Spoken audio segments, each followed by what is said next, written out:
Is university all that it's cracked up to be? So uni, or college for the Yanks, 3, possibly 4 years of studying a subject that may or may not help you get a job, will set you back a small fortune and leave you with potentially long-term debt. But hey, you possibly might make some like-minded friends, and the constant partying and nights out will live long in the memory, right? So currently, with how hard it is to get a decent job for most people in the UK right now, due to the various issues arising from government raising taxes on employers, the general depression of the economy, partially by having let loads of migrants in who work for cheap wages, to the mental health crisis we're having going on, among other factors, are you getting ahead by actually keeping in education? I've seen lots of people online saying it's a scam and how they regret it. So is it all a scam? So I wanted just to have a fairly in-depth look. So typical undergraduate degrees are 3 years long, some 4, and then you have the potential to study even more and do a postgraduate degree. I won't go into that, but focus more on a typical degree here in the UK, as there seems to be some fundamental flaws in how the system is set up. Well, the first being you don't need a degree for a great proportion of jobs. Yet some employers still want to see that magical piece of paper before hiring you. But would it not be better to just train in a skill or area straight from school or college, thus saving you the time, money, and maybe hassle of uprooting yourself? It's a choice a lot make. It's especially appealing if you don't know what to study and or you want to get earning before your peers. I've known plenty of people that weren't really interested in their chosen subject, scraped a pass, and did nothing at all related to it in the work arena, so it was a complete waste of time, except for the university who got their funding. So apparently having a degree means you appear employable, as you've shown you have the ability to stick at something for a length of time and have accrued some knowledge of something, possibly the ability to draw your own conclusions, valid points and traits that employers might like. That makes more sense if the degree is related to the job, as comparing someone who hasn't done a degree to who has, but has worked for a similar length of time. It could be considered comparable if they both have not got a great deal in the experience of the field that the job's in. It's more positive for a degree holder going up against a non-degree type if it's in the degree holder's subject. There is that, especially if they're both the same age, but that isn't always the case. So some employers prefer a more well-rounded person. If they've actually had work experience of some kind, this is seen more favourably by some hirers. Horses for courses, as they say. The sheer amount of people who get degrees nowadays, way more than 20, 30 years ago, just means there's more competition in certain levels of jobs, and doesn't mean employers are actually getting the best and brightest as they maybe once were, as most people can attain a pass. So degrees seem to be devalued, something which commentators have noted that contributes to the dog-eat-dog cutthroat nature of today's labour market. But what does the degree actually do for you? As I touched upon earlier, it's meant to give you a fairly broad, in-depth knowledge of certain subject, which is great if it's directly correlated to the field of work, which most degrees aren't. But we're not talking about specialisms, obviously. If you want to become a lawyer, you study law. Many other examples, medicine for doctors, most things to do with science, technology fields, they relate directly to actual professions, or maybe teaching the actual subject, for example, etc.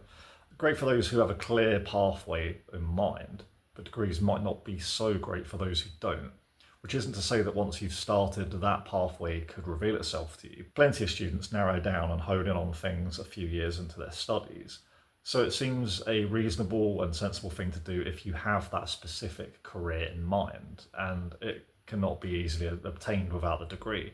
For others, you have to think more carefully, especially if you're not sure. It's a long time to be doing something that doesn't turn out to be the thing you expected it to be. So speaking of which, one of the key problems I can see with degrees is the overarching theme of time. 3 years is a relatively big chunk of time, and you could learn all manner of things in that time. But the problem is, it's not actually 3 years, is it? Degree is what we call higher education in the UK, and it sticks to an educational format regarding how much time you actually spend doing it. It's much like a school year, autumn start, early summer finish. Typically, uni students start a little later. Normally, they start in late September, early October, depending on the course and what year they're in. And they finish earlier than school kids break up for summer holidays. They get very similar holidays to the usual UK schedule of 6 weeks in summer, a few weeks at Easter, Christmas, and others. It's entirely possible you'd only attend for 36 to 40 weeks absolute maximum, nowhere near a real year. Couple this with the actual time spent on going to lectures, and it's feasible to cut a lot of degrees down to under 2 years and give a better transition to the working world in terms of hours actually spent being productive. But some of them could definitely be compacted down, possibly to 2 years or less if you were actually doing it as a full-time endeavour, which I think does something to bridge the gap between student life and work life. As some courses' requirements are far lighter than others. On the very low end, you have several hours a day, a few times a week. There are some that are more intensive, but that are closer to a typical school day's length, maybe.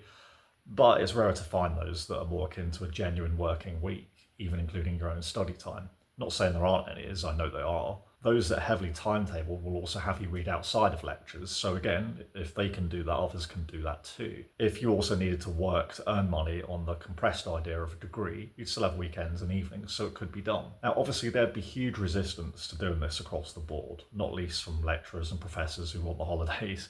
The universities who, they're all about the funding. And it could be more attractive for students to go if you're there for less time and you pay less. So maybe that would balance itself out numbers wise. And some students wouldn't want to go properly to full time, I imagine, but surely this is better for them to be prepared for work. I see the argument, it might be too full on for some, but life doesn't get any easier.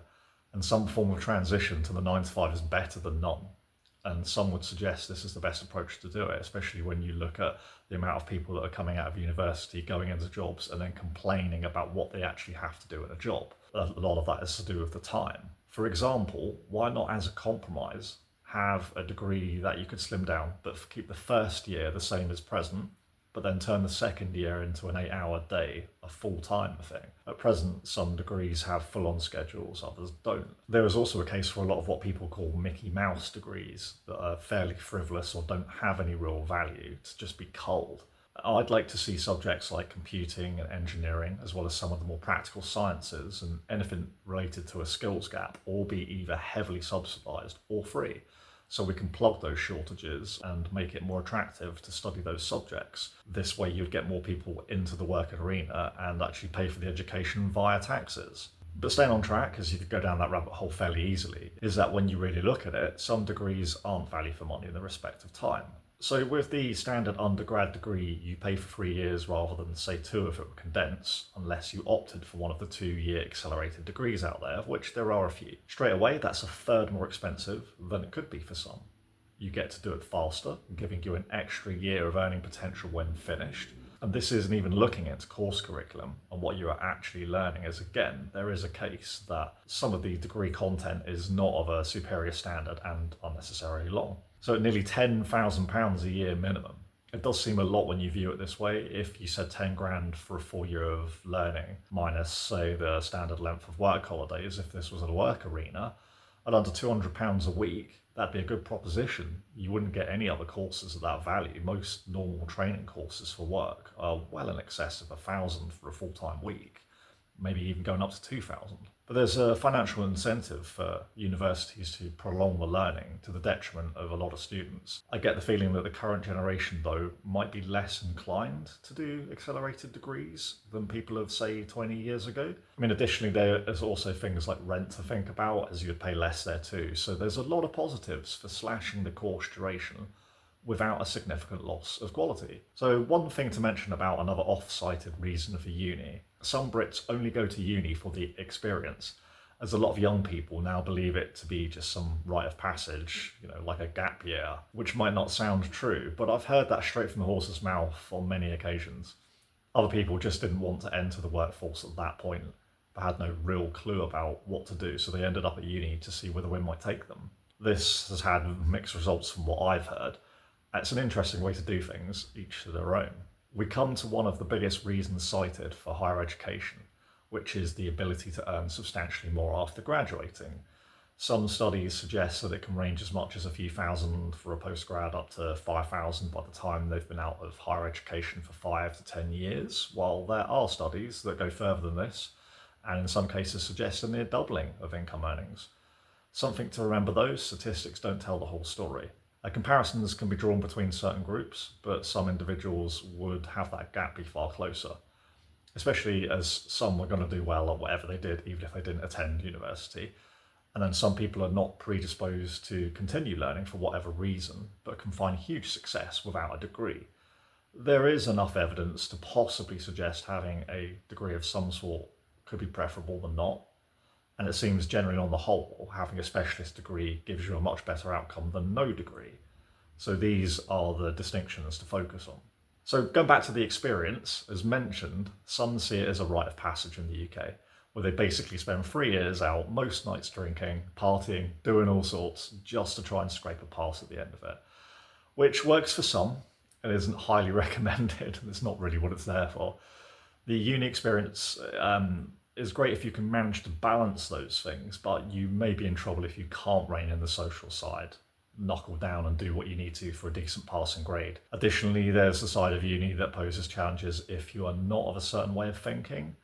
We all know these institutions used to be places for challenging each other's views and having debates, but not anymore. They are not particularly big on free speech. More the acceptable kind of speech, that is, not right, but right on, so to speak. More conservative-minded young people will struggle, particularly with certain courses that come loaded with left-wing dogma and mantra. Not something that should put you off, as we need bright minds from the right to challenge these places internally, to push back on these false narratives. Yes, many would conclude that these institutions are ideologically captured, but resistance in this case is not futile.